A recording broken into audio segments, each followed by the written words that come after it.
আমি চৈতালি একদিন রাতে আমি যখন একা শুয়েছিলাম তখন আমার মামা আমার কাছে এসে আমার চাদরের ভিতরে ঢুকে পড়েছিল এবং আমার কানের কাছে এসে আস্তে করে বলেছিল, ভাগ্নি, আজকে একটা নতুন জিনিস শিখব। আমি বললাম, মামা তুমি আমায় কি শেখাবে? মা বলল, তোমায় আজ এমন একটা জিনিস দেখাব যা কাউকে বলা যাবে না। তারপর মামা বলল, কাল তোমাকে শেখাব।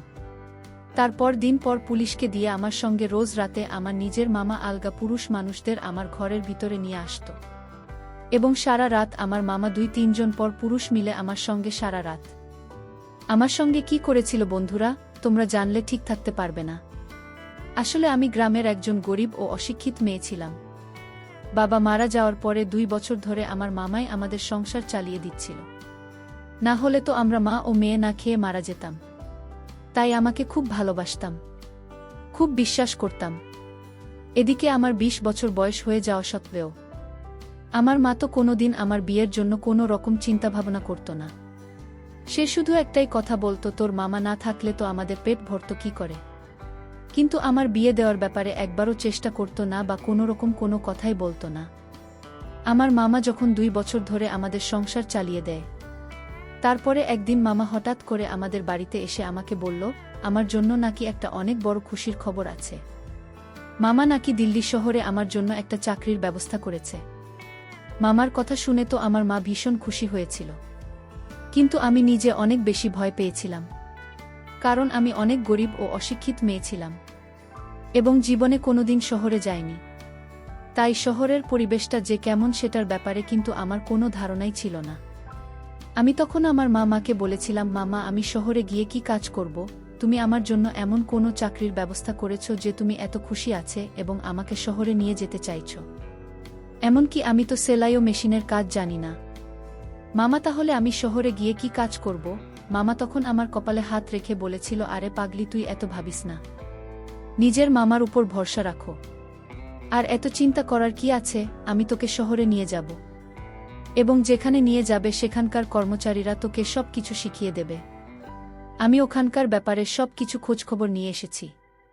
এমনকি কিছুদিন আগে আমি নিজে গিয়ে সেখানকার পরিবেশ দেখে এসেছি এবং তুই সেখানে গিয়ে কিছুদিনের মধ্যে সেখানকার সব কাজকর্ম শিখে যাবে এবং অনেক টাকা মাইনে পাবে। তাহলে তোর মায়ের উত্তর কোনো অসুবিধে বা টাকার জন্য কোনো কষ্ট হবে না এবং তোর জীবনটাও পাল্টে যাবে। অনেক টাকা পয়সা জমিয়ে 1 বছরের মধ্যে তোর বিয়েটাও আমরা দিতে পারব। এমনিতেই তো তোর বয়স 24 বছর হয়ে গেছে এবং বিয়ে দেওয়ার মতো ক্ষমতা তো আমাদের নেই।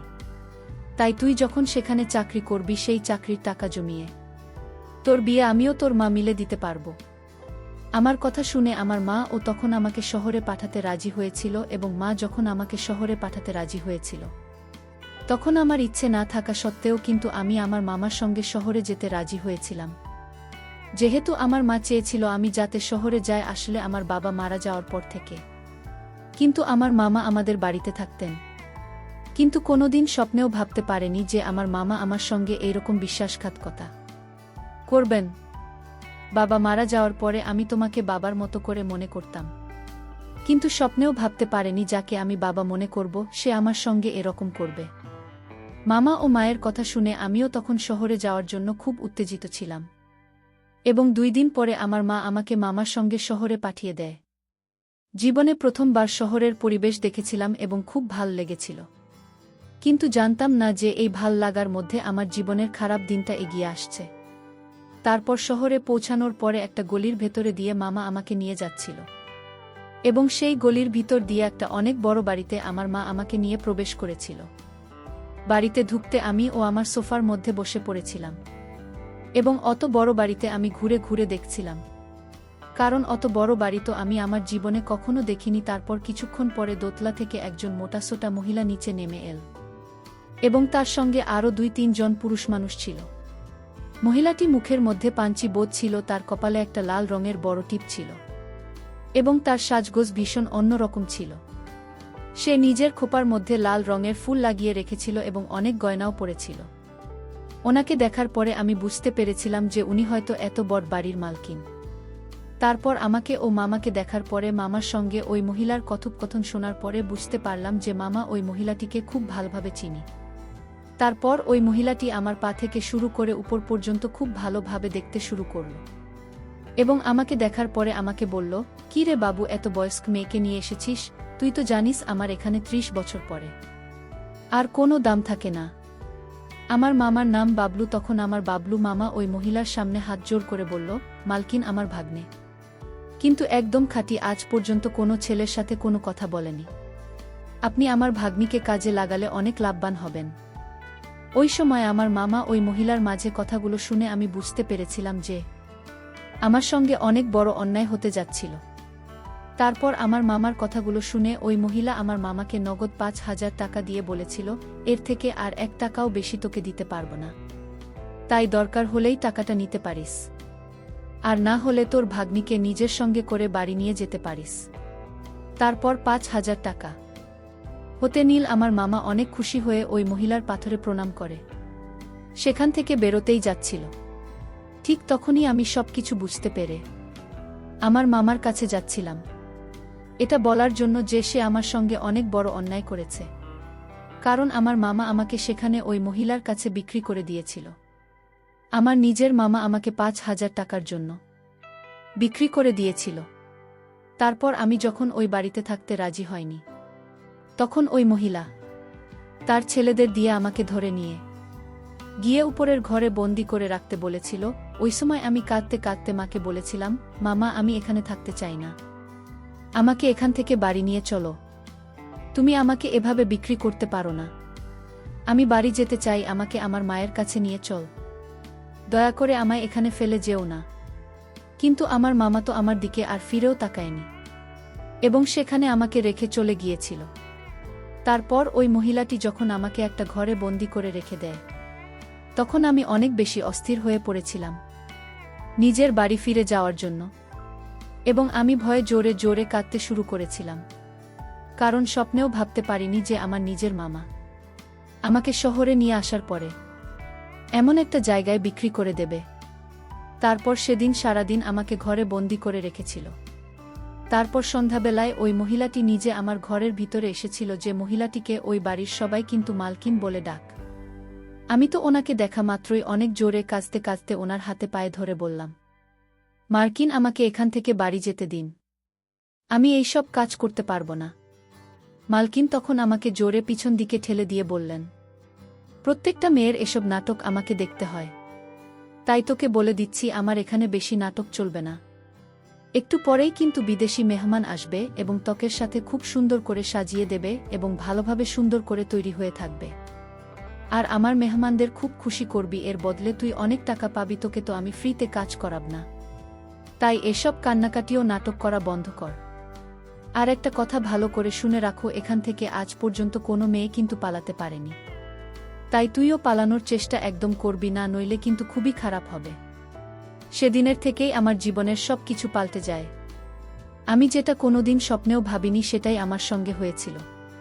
তারপর সেদিন রাতের বেলা আমার ইচ্ছে না থাকা সত্ত্বেও একটা ৫০ বছর বয়স্ক মানুষ আমার সঙ্গে সারা রাত, এমনকি ওই লোকটা যখন আমার ঘরের ভিতরে প্রবেশ করে, তখন আমি প্রথমেই ৫০ বছরের লোকটার সামনে হাত জোড় করে অনেক কাকুতি মিনতি করেছিলাম। কিন্তু ওই ৫০ বছরের লোকটা আমার কোনো কথাই শোনেনি। সেদিনের পর থেকে আমি অনেক চেষ্টা করেছিলাম ওই বাড়ি থেকে পালানো, কিন্তু আমি পালাতে পারিনি। এমনকি ঘরগুলোতে একটা জানালা ছিল না। এবং সে দিনের পর থেকে প্রত্যেক দিন নতুন নতুন লোক সারারাত আমার সঙ্গে। এভাবে প্রায় ১ মাস হয়ে যাওয়ার পরে আমি বাধ্য হয়ে এটা কি আমার ভাগ্য বলে মনে করে নিয়েছিলাম। তারপর ১ মাস ওই বাড়িতে কেটে যাওয়ার পরে শহীদুল নামে একটা ৩৫ বছরের লোক আমাকে দেখার পরে আমার সঙ্গে সময় কাটাতে চাইতো এবং শেষ সপ্তাহে ৪ দিন করে আমাদের বাড়িতে আসতো এবং আমার সঙ্গে সারারাত সময় কাটান। এইভাবে ধীরে ধীরে শহীদুলের সঙ্গে আমার বন্ধুত্বের সম্পর্ক তৈরি হয়, কারণ সে সবার চাইতে অনেকটাই আলাদা ছিল। কিন্তু শহীদুল অনেক সময় টাকা দিয়ে শুধুমাত্র আমার সঙ্গে নিজের মনের কথাগুলো বলতে আসতো এবং সারা রাত ধরে আমার সঙ্গে গল্প করত। সে যখন আমার কাছে আসতো তখন নিজের দুঃখের কথাগুলো বলতো। আসলে তার স্ত্রী তাকে ছেড়ে একটা পরপুরুষের সঙ্গে পালিয়ে গিয়েছে এবং তারপর থেকে সে নিজের মনের কষ্ট দূর করার জন্য এই বাড়িতে আসে এবং ধীরে ধীরে আমাদের মাঝে অনেক ভালো বন্ধুত্বের সম্পর্ক তৈরি হয়। এতটাই হয় যে সেদিন না থাকতে পেরে আমি নিজের মনের সব কথা কিন্তু শহীদুলকে বলেছিলাম যে কিভাবে আমার নিজের মামা শুধুমাত্র ৫,০০০ টাকার লোভে আমাকেই বাড়িতে বিক্রি করে দিয়ে চলে গেছে। এভাবে আমার প্রায় ওই বাড়িতে থাকতে ৭ মাস হয়ে যায়। তারপর সেদিন যখন শহীদুল বাবু আমাকে একটা কথা বলেছিল তখন আমি ওই কথাটা নিয়ে অনেক ভেবেছিলাম। আসলে শহীদুল বাবু আমাকে বলেছিল তোমার মামা না হয় তোমাকে এখানে বিক্রি করে দিয়ে চলে গেছে, কিন্তু তোমার মা কি তোমার একবারও খোঁজ খবর নেওয়ার প্রয়োজন মনে করেনি? এতদিন হয়ে গেছে, তোমার মা তো তোমাকে দেখে যেতে পারে। সেদিন শহীদুল বাবুর কথা শুনে আমার মনেও কিন্তু খটকা লেগেছিল। ওদিকে শহীদুল বাবু অন্য পুরুষদের হাত থেকে আমাকে রক্ষা করার জন্য প্রত্যেক দিন রাতে মালকিনকে অনেক বেশি টাকা দিয়ে আমার সঙ্গে গল্প করত। এবং এইভাবে আমি যখন একদিন মা হয়ে যাই তখন আমি খুব ভালোভাবে জানতাম যে শিশুটি কার। আমি যখন মা হয়েছিলাম আমি আর বাড়ির কাজ করতে পারতাম না। তারপর ১০ মাস পরে যখন আমার বাচ্চা হয়, তখন আমার বাচ্চা হওয়ার ১ মাস পরে আবার মালকিন আমাকে কাজে লাগিয়ে দেয় এবং আমি একটা কন্যা সন্তানকে জন্ম দিয়েছিলাম। এবং এতদিন পরে যখন আমার প্রথম গ্রাহক আসে তখন তাকে দেখা মাত্রই কিন্তু আমি তাকে খুশি হয়েছিলাম, কারণ সেদিন শহীদুল এসেছিল। তখন আমি তাকে এটা বলিনি যে আমার সন্তানটা তার সন্তান, কিন্তু আমি তাকে এটাও বলেছিলাম যে আমি আর এখানে থাকতে চাই না, কারণ আমি খুব ভালোভাবে জানতাম যে আমার মেয়ের বড় হওয়ার পরে কিন্তু মালকিন আমার মেয়েকেও এরকম কাজে লাগিয়ে দেবে এবং তার ভবিষ্যৎ তো খারাপ করে দেবে। তাই যেমন করে হোক আমি আমার মেয়ের ভবিষ্যৎ ভালো করার জন্য সেখান থেকে পালানোর উপায় খুঁজছিলাম। এবং সেদিন আমি শহীদুলকে বলেছিলাম যে যেমন করে হোক না কেন আমাকে যাতে এখান থেকে আমার মায়ের কাছে গ্রামের বাড়িতে রেখে দিয়ে আসে, তাহলে তার এই জয় আমি জীবনে কোনোদিন ভুলব না। আমার সব কথা শোনার পর শহীদুল ও আমার সাহায্য করতে রাজি হয়েছে। তার ৩ দিন পরেই শহীদুল মালকিনকে ৩ গুণ টাকা বেশি দিয়ে আমাকে বাইরে ঘুরতে নিয়ে যাওয়ার কথা বলেছিল এবং টাকা বেশি পেয়ে মালকিন মঞ্জুলবাবুর প্রস্তাবে কিন্তু রাজি হয়ে গিয়েছিল। কিন্তু মালকিন আমাকে আগেই বলেছিল যে আমি নিজের বাচ্চাকে যাতে বাড়িতে রেখে যায়, মানে মালকিনের কাছে যাতে রেখে যায়, আমার বাচ্চাটাকে মালকিনের কাছে রেখে যেতে হবে।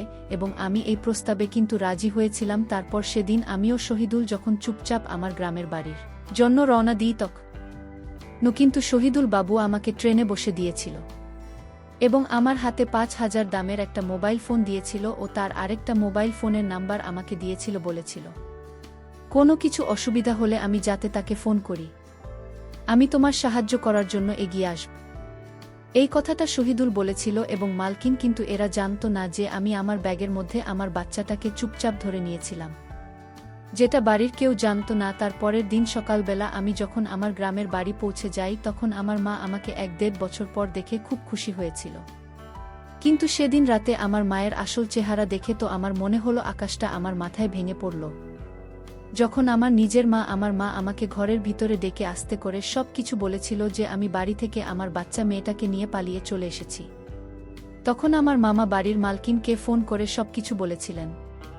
আমি যখন আমার মায়ের সত্যিটা জানতে পেরেছিলাম তখন আমিও লুকিয়ে শহীদুলকে ফোন করে সব কিছু সত্যি কথা বলে দিয়েছিলাম। এবং আমি তো স্বপ্নেও ভাবতে পারিনি যে আমার মতো একজন মহিলার সাহায্য করতে শহীদুলের মতো একটা ভদ্রলোক এগিয়ে আসবেন। তারপর সেদিন রাতে ওই বাড়ির মালকিন তার ২-৩ জন চাওলাকে নিয়ে এসেছিল, আর এদিকে শহীদুল পুলিশ নিয়ে হাজির হয়েছিল। তারপর আমি আমার সমস্ত কথা পুলিশকে খুলে বলি। তারপর মামা এবং মার্কিনকে এই নিষিদ্ধ ব্যবসা করার জন্য তাকে পুলিশ ধরে নিল, আর আমার মা আমার কাছে ক্ষমা চেয়েছি, আর শহীদুল আমাকে তার পুত্রবধূ হিসাবে গ্রহণ করেছিল। বন্ধুরা, আজকের গল্পটি কেমন লাগলো তা অবশ্যই কমেন্ট করে জানাতে ভুলবেন না, আর এরকম নতুন নতুন গল্প পেয়ে চ্যানেলটিকে সাবস্ক্রাইব করে পাশে থাকবেন। ধন্যবাদ। নই